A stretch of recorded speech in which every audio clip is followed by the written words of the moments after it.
Hey guys, in this video, I'll show you how to convert Webflow to WordPress.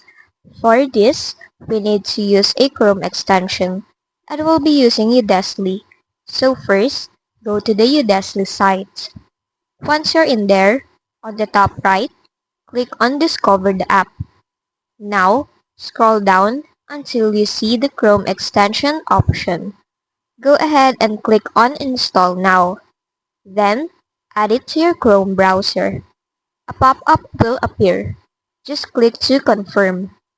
Once it has been added, go to your Webflow design. At the top right, click on the extensions icon. From the options, choose Udesly and then click on the extension. Here you'll see the option to convert Webflow to WordPress.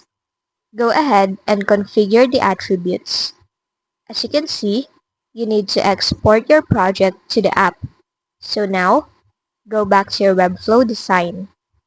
On the top left, click on the Webflow icon. Then, choose Export Code from the options. Next, click on Prepare Zip and wait for your file to be downloaded.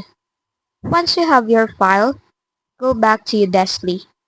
Scroll down until you see the option to convert Webflow to WordPress and click on it. Inside, upload your Webflow zip file by clicking on Theme Configuration. Once your file is uploaded, click on Convert. After the conversion, you can now download your file. Now, go to WordPress. On the left panel, go to Appearance and select Themes. On the upper part, click on Add New. Then, select Upload Theme. Here, upload the converted file from Udesly. And that's it. Your Webflow project has now been converted and uploaded to WordPress. If this video helped you, don't forget to like, subscribe, and hit the bell icon for more tutorials.